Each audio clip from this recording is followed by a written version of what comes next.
जय जय शङ्कर हर हर शङ्कर जय जय शङ्कर हर हर शङ्कर जय जय शङ्कर हर हर शङ्कर जय जय शङ्कर ஸ்ரீ சங்கர சரிதம் தெய்வத்தின் குரல் 5ஆம் பாகம் ஈஸ்வராவதார பிரமாணங்கள் வேத இதிகாச புராணங்களில் தொடர்கிறது. ஆச்சாரியால் மட்டும் அவதரித்ததை சொல்லி இங்கே நிறுத்திவிடவில்லை. 4 சிஷ்யர்கள் புடைசூழ அவர் அவதரிக்கப் போவதாகவே சொல்லி இருக்கிறது. அவதீர்ணம் புவி சங்கரார்யம் சிஷ்யை சதுர்பிஸ் சகிதம் என்று பாஸ்கராச்சாரியார் எடுத்துச் சொல்கிறார். பாஸ்கராச்சாரியார் போன்ற ஒரு பெரியவர் ஸ்வயமாக ஒரு விஷயம் சொன்னாலே அதற்கு நிரம்ப மதிப்பு உண்டு. விஷ்ணு தர்மோத்தரம் போன்ற ஒரு புராண கிரந்தத்தில் வருகிற விஷயத்திற்கும் ஸ்வயமாகவே மதிப்பு உண்டு. வேதத்திலே ஒன்று சொல்லி இருக்கிறதென்றாலோ கேட்கவே வேண்டாம், அதுவே போதும். இங்கேயோ வேதத்தில் நம்முடைய பகவத் பாதாளை சொல்லியிருக்கிறதென்று புராணத்தில் மகா யக்ஷன் எனப்படும் புஷ்கரன் சொல்வதை மகானாகிய பாஸ்கராச்சாரியார் நமக்கு சொல்கிறார் என்பது விஷயத்திற்கு மும்மடங்கு சிறப்பு தருவதாக ஆகிறது. யஜுர்வேத ரெஃபரன்ஸுக்கு வருகிறேன்.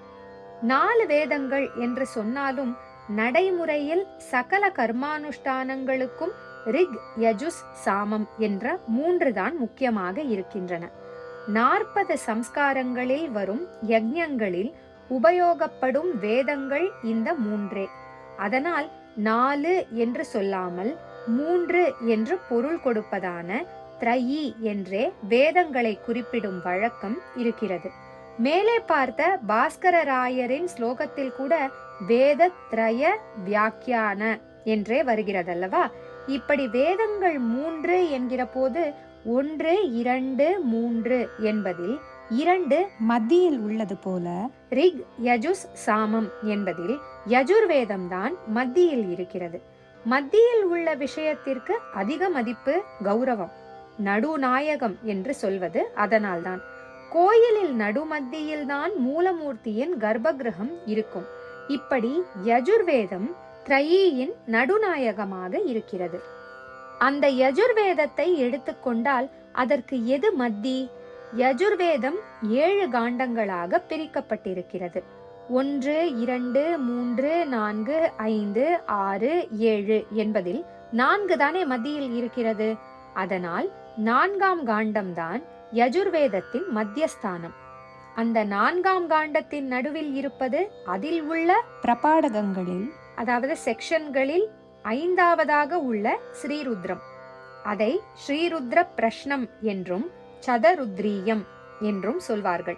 பரமசிவனின் ஸ்துதியாக இருப்பது அது. சரி, அந்த ருத்ரத்தில் எது நடு மையத்தில் இருக்கிறதென்று பார்த்தால் அதுதானே சகல வேதங்களுக்குமே மத்தியஸ்தானமாக இருக்கும். வேதங்கள் என்கிற பிரம்மாண்டமான கோவிலுக்கு நடுநாயமாக உள்ள மகாலிங்க மூலமூர்த்தி அந்த வாக்கியம்தானே. அது என்ன? வேதத்தின் உயிர் மையமாக இருக்கப்பட்ட அது என்ன என்றால் அதுதான் ஸ்ரீருத்ரத்தின் 8வது அனுபாகத்தில் சப்செக்ஷனில் நடுவிலே வரும் சிவ பஞ்சாட்சர மகாமந்திரம். அந்த மகாமந்திரத்துக்கு அழைத்து கொண்டு போவதாக அதற்கு முந்தி வருகிற 2 பெயர்கள் தான் சம்பு என்பதும் சங்கர என்பதும். குறிப்பு: நமஷம்பவேச்ச மயோபவேச்ச நமசங்கராயச்ச மயஸ்கராயச்ச நமசிவாச்ச. ஸ்ரீருத்ரம் 8.1. முதலில் சம்பு என்று சொல்லி, அப்புறம் சங்கர என்று சொல்லி, அதற்கப்புறம் சிவநாமாவை நமஸ்கார பூர்வமாக பஞ்சாட்சரமாக்கி சொல்லி இருக்கிறது.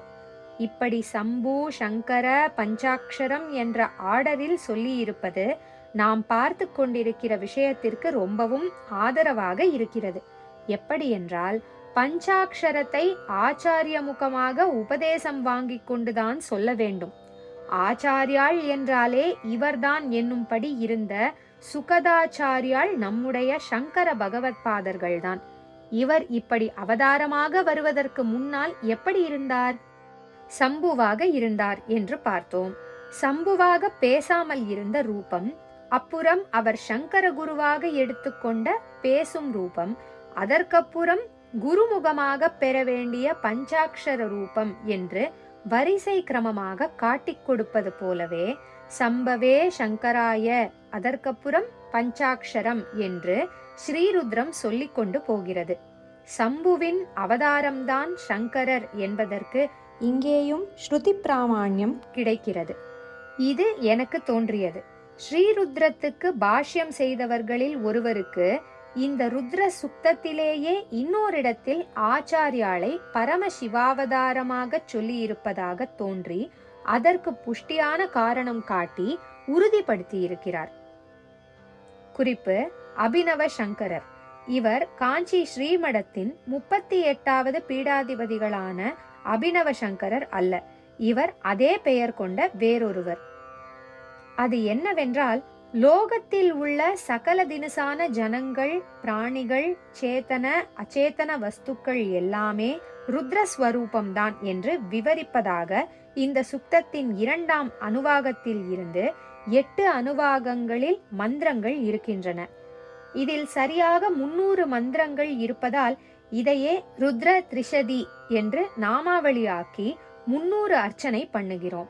தச்சர்கள், குயவர்கள், கம்மாளர்கள், வேடர்கள், குறவர்கள், திருடர்கள் எல்லோரும் கூட ருத்ரனாகிய பரமசிவன்தான் என்று அதில் வருகிறது.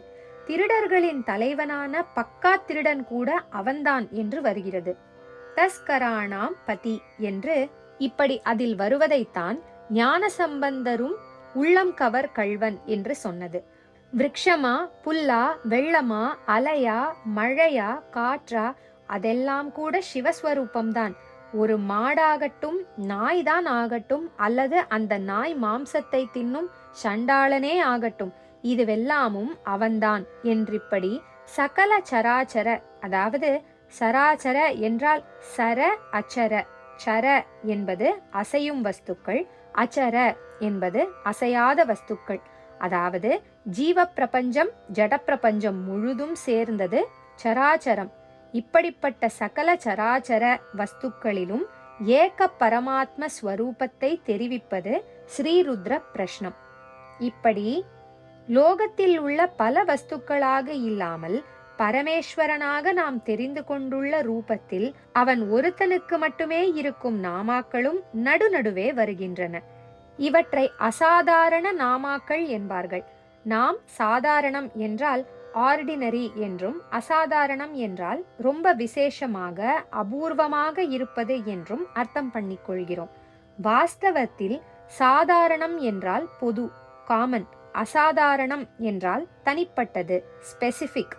பரமசிவனை லோக வஸ்துக்களாக சொல்லும்போது பெரும்பாலும் பகுவச்சனத்திலும், அதாவது பன்மையிலும், பரமசிவ மூர்த்திக்கே உரிய அசாதாரண பெயரை சொல்லும் போது ஏகவச்சனத்திலும், அதாவது ஒருமையிலும் இருக்கும். உட்கார்ந்து கொண்டிருப்பவர்களாக, சயனித்துக் கொண்டிருப்பவர்களாக, தூங்குகிறவர்களாக, நிற்கிறவர்களாக, ஓடுகிறவர்களாக, இப்படியெல்லாம் உள்ளவனுக்கு நமஸ்காரம் என்று சொல்லும்போது பகுவச்சனத்திலேயே இருக்கிறது. இப்படி கடகடவென்று நிறைய சொல்லிக்கொண்டே போன பிறகு சிவனுக்கே உரிய பெயர்களை பவனுக்கு, ருத்ரனுக்கு, சர்வனுக்கு, பசுபதிக்கு, நீலகண்டனுக்கு, சிதிகண்டனுக்கு, அதாவது அந்த நீலமே விபூதியால் வெளுத்து காண்கிற கழுத்துக்காரனுக்கு என்று ஏகவச்சனத்தில் கொடுத்து கொண்டு போயிருக்கிறது. சிதிகண்டனுக்கு என்று சொன்னதை அடுத்து கபர்த்திக்கு, வியுக்தகேசனுக்கு என்று 2 நாமாக்களை கூறி நமஸ்காரம் தெரிவித்துவிட்டு சஹஸ்ராக்ஷனுக்கு, அதாவது எண்ணி முடியாத நேத்திரங்கள் கொண்டவனுக்கு, சததன்வனுக்கு, அதாவது எண்ணி முடியாத ஆயுதங்களை உடையவனுக்கு, கிரிஷனுக்கு என்றெல்லாம் மேலே நமஸ்காரம் தெரிவித்துக் கொண்டு போகிறது. கிரிஷன், கிரீஷன் என்ற 2ம் பரமேஸ்வரனுக்கே உரிய அசாதாரண நாமாக்கள். கிரீஷன் என்றால் கைலாசாதிபதி, கிரிஷன் என்றால் கைலாச வாசன். இப்படி பரமேஸ்வரனுக்கே உரிய அசாதாரணமான நாமாக்களை சொல்லிக்கொண்டு போகும்போதே நடுவில் கபர்த்தி, வியுக்தகேசன் என்ற 2 பெயர்களையும் சொல்லி இருப்பதால் அவையும் அவனொருத்தனுக்கு உரியவை என்றாகிறது. சரி, கபர்த்தி என்றால் என்ன, வியுக்தகேசன் என்றால் என்ன? நாளை பார்க்கலாம். ஈஸ்வராவதார பிரமாணங்கள் வேத இதிகாச புராணங்களில் நாளை தொடரும். ஜெய ஜெயசங்கர, ஹர ஹர சங்கர, மகாபெரியவா சரணம். जय जय शङ्कर हर हर शङ्कर, जय जय शङ्कर हर हर शङ्कर, जय जय शङ्कर।